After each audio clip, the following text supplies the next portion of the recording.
샬롬. 하나님과 동행하는 새벽기도회 달라스 임마누엘 교회 권성철 목사입니다. 오늘도 하나님과 동행하며 풍성함을 누리시는 저와 여러분이 되시길 주님의 이름으로 축복합니다. 오늘 말씀은 예레미야 18장 1절에서 23절까지의 말씀입니다. 여호와께로부터 예레미야에게 임한 말씀에 이르시되 너는 일어나 토기장이의 집으로 내려가라. 내가 거기에서 내 말을 내게 들려주리라 하시기로 내가 토기장이의 집으로 내려가서 본즉 그가 농로로 일을 하는데 진흙으로 만든 그릇이 토기장이의 손에서 터지매 그가 그것으로 자기 의견에 좋은 대로 다른 그릇을 만들더라. 그때 여호와의 말씀이 내게 임하니라. 이르시되 여호와의 말씀이니라. 이스라엘 족속아, 이 토기장이가 하는 것 같이 내가 능히 너희에게 행하지 못하겠느냐.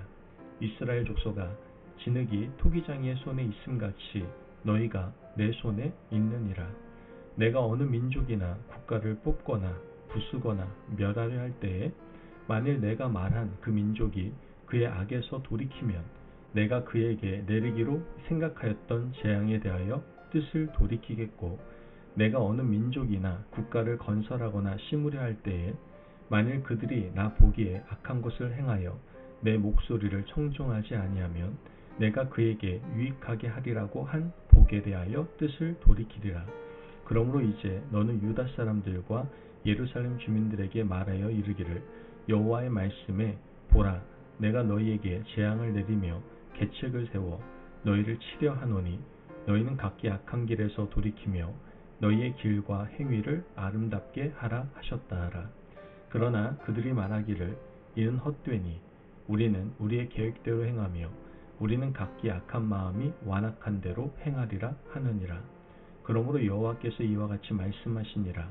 너희는 누가 이러한 일을 들었는지 여러 나라 가운데 물어보라. 처녀 이스라엘이 심히 가증한 일을 행하였도다. 레바논의 눈이 어찌 들의 바위를 떠나겠으며 먼 곳에서 흘러내리는 찬물이 어찌 마르겠느냐. 물은 내 백성은 나를 잊고 허무한 것에 분향하거니와 이러한 것들은 그들로 그들의 길 곧 그 옛길에서 넘어지게 하며 곁길 곧 닦지 아니한 길로 행하게 하여 그들의 땅으로 두려움과 영원한 웃음거리가 되게 하리니 그리로 지나는 자마다 놀라서 그의 머리를 흔들리라. 내가 그들을 그들의 원수 앞에서 흩어버리기를 동풍으로 함같이 할 것이며 그들의 재난의 날에는 내가 그들에게 등을 보이고 얼굴을 보이지 아니하리라. 그들이 말하기를 오라 우리가 꾀를 내어 예레미야를 치자. 제사장에게서 율법이 지혜로운 자에게서 책리하기 선지자에게서 말씀이 끊어지지 아니할 것이니 오라 우리가 혀로 그를 치고 그의 어떤 말에도 주의하지 말자 하나이다. 여호와여 나를 돌아보사 나와 더불어 다투는 그들의 목소리를 들어 보옵소서. 어찌 악으로 선을 갚으리까마는 그들이 나의 생명을 해하려고 구덩이를 팠나이다.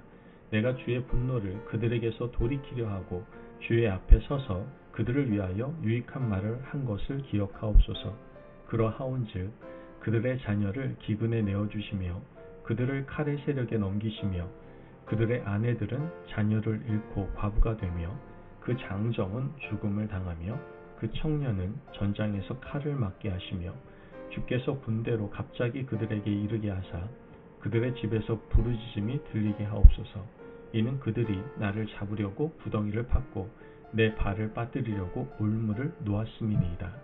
여호와여 그들이 나를 죽이려 하는 계략을 주께서 다 아시오니 그 악을 사하지 마옵시며 그들의 죄를 주의 목전에서 지우지 마시고 그들을 주 앞에 넘어지게 하시되 주께서 노하시는 때에 이같이 그들에게 행하옵소서 하니라. 아멘. 하나님의 말씀입니다. 마태복음과 누가복음은 족보가 기록되어 있습니다.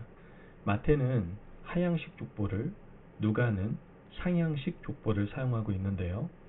마태가 소개하는 족보를 보면 아브라함부터 시작해서 다윗을 거쳐 예수 그리스도까지의 총 42대에 걸친 이름이 등장을 하게 됩니다.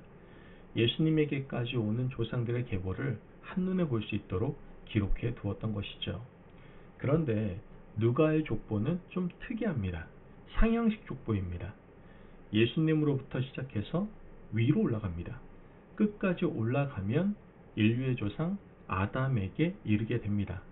아담에게서 한 단계 더 올라가면 그 위에 누가 계십니까? 하나님이 계십니다. 이러한 누가의 시도는 굉장히 탁월하다라고 볼 수 있습니다. 그 이유는 예수님으로부터 시작해서 하나님에게까지 올라가는 존재 근원에 대한 탐구이기 때문에 그렇습니다. 이런 식으로 족보를 따라가 보면 나를 낳아주신 부모님에게만 한정시키는 것은 좁은 시견이라는 것을 깨달을 수밖에 없습니다. 이러한 족보를 통해서 나의 존재의 근원은 나를 지으신 하나님임을 고백하고 그분을 찾을 수밖에 없는 겁니다. 오늘 우리가 읽은 본문은 유다 백성들에게 그들의 존재 근원이신 하나님을 깨닫게 하는 내용입니다. 그들이 방종하고 죄를 따라다니며 바알과 아세라에게 무릎을 꿇고 살았기 때문에 하나님께서는 선지자 예레미야를 통해서 너의 존재 근원은 하나님이시다 라는 것을 깨닫게 하시고 계신 겁니다. 하나님께서는 예레미야에게 토기장이에게 내려가라고 말씀하십니다. 2절 말씀을 보면 너는 일어나 토기장이의 집으로 내려가라. 내가 거기에서 내 말을 내게 들려주리라 하시기로. 자, 그곳에서 예레미야가 본 것이 무엇입니까? 4절을 보면 진흙으로 만든 그릇이 토기장이의 손에서 터지매 그가 그것으로 자기 의견에 좋은 대로 다른 그릇을 만들더라. 예레미야는 토기장이의 집에서 두 가지를 보았습니다. 하나는 진흙이었고 또 한 가지는 토기장이가 자기 뜻대로 그릇을 만드는 것을 보았습니다. 우리는 여기서 두 가지를 깨닫게 되는데요. 한 가지는 진흙으로 형상화된 존재가 바로 우리 자신이라는 사실입니다. 하나님께서는 인간을 흙으로 만드셨습니다. 흙은 티끌, 즉 먼지이고 사람들이 밟고 다니는 땅입니다. 그러므로 우리 인간이 흙으로 지어졌다는 것은 겸손할 수밖에 없다는 뜻입니다. 우리는 원래 사람들의 발에 밟힐 수밖에 없는 존재였지만 하나님께서 호흡을 주시고 생각하게 하시고 경제생활도 영위하게 하신 겁니다. 이 모든 일은 하나님의 주권입니다. 그러므로 우리는 주권자 하나님 앞에서 겸손할 수밖에 없는 겁니다. 또 한 가지는 우리는 언젠가는 깨어질 수밖에 없는 숙명을 가지고 있다는 사실입니다. 아무리 반죽을 잘하고 만들어도 시간이 지나면 금이 가고요. 바스러지게 됩니다. 사람들이 늙으면서 여기저기 병이 생기고 문제가 생기지 않습니까? 그러므로 우리가 이것을 이상하게 여길 필요가 없습니다. 원래 우리 존재가 원래 진흙이었음을 기억하면 자연스러운 현상이다라는 것이죠. 바울은 우리가 흙으로 만들어졌다는 것을 고린도후서 4장에서 우리가 이 보배를 질그릇에 가졌다라고 표현합니다. 질그릇은 우리 육체입니다. 이렇게 보잘것없는 질그릇에 하나님께서 아들 독생자 예수 그리스도를 보내주신 겁니다. 우리는 질그릇처럼 볼품없고 연약한 존재이지만 하나님께서 보내신 보배이신 그리스도를 품고 있기 때문에 빛이 나는 겁니다. 그러므로 우리는 자랑할 것이 전혀 없습니다. 교만해서도 안 되고 교만할 이유도 없습니다. 나는 흙이며 질그릇이지만 하나님께서 나를 창조하시고 보배 되신 예수님을 주셨다는 사실을 기억하며 살아가시기를 간절히 바랍니다. 또한 하나님께서 예레미야를 통해 유다 백성들에게 말씀하시는 것은 토기장이는 자기가 원하는 대로 그릇을 만들고 있다라는 사실입니다. 토기장이는 국그릇을 만들어도 되고 밥그릇을 만들어도 됩니다. 때로는 간장 종지를 만들어 자기가 원하는 대로 사용해도 됩니다. 어떤 그릇을 만들어 사용하든 그것은 토기장이의 자유에 속한 겁니다. 하나님께서는 토기장이심으로 우리를 하나님의 의도대로 창조하시고 사용하십니다. 그러므로 우리는 하나님께서 어떤 의도로 창조하셨는지 하나님께 여쭐 수 있어야 돼요. 하나님, 나는 어떤 그릇입니까? 하나님께서 만드신 하나님의 목적대로 살게 해 주십시오. 목적을 깨닫게 하시면 저는 당신의 목적대로 살아가겠습니다. 이렇게 결단해야 우리는 그릇된 사명을 감당하게 되는 겁니다. 하나님께서 토기장이가 되셔서 우리를 자신의 목적대로 창조하셨으므로 그릇인 우리가 할 수 있는 일은 주인이 쓰기에 좋은 그릇으로 깨끗하게 비워서 준비하는 것밖에 없습니다.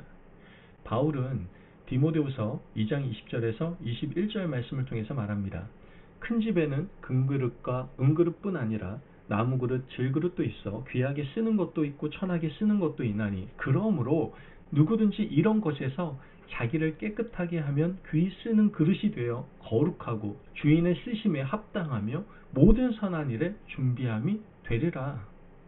여러분, 우리는 내가 어떤 그릇이 되어야 하는지에 마음을 두기보다 먼저 깨끗이 비워야 합니다. 하나님이 쓰시기에 좋은 그릇이 되어 주인이 원하는 시간에 내어 드릴 수 있어야 돼요. 이를 위해 오늘 하루 정결하고 깨끗한 그릇으로 준비해 가시기를 바랍니다. 말씀 읽고 기도하는 시간은 그 그릇을 깨끗하게 준비하는 시간이라고 말할 수 있습니다. 그러므로 오늘 하루 하나님께서 나의 그릇 안에 무엇을 담을지 모르지만 하나님께서 준비하라고 하실 때 깨끗한 그릇을 내어놓을 수 있는 준비된 저와 여러분이 되시길 주님의 이름으로 축복합니다. 아멘. 기도하겠습니다. 사랑이 많으신 하나님 감사합니다. 오늘 우리에게 귀한 말씀에 은혜 허락하시며 감사합니다. 하나님, 나의 존재 근원은 하나님이십니다. 이 사실을 분명히 깨닫고 마음에 새기며 늘 깨끗하고 정결한 그릇으로 준비하는 인생을 살아갈 수 있도록 인도하여 주옵소서. 감사하며 예수님의 이름으로 기도합니다. 아멘.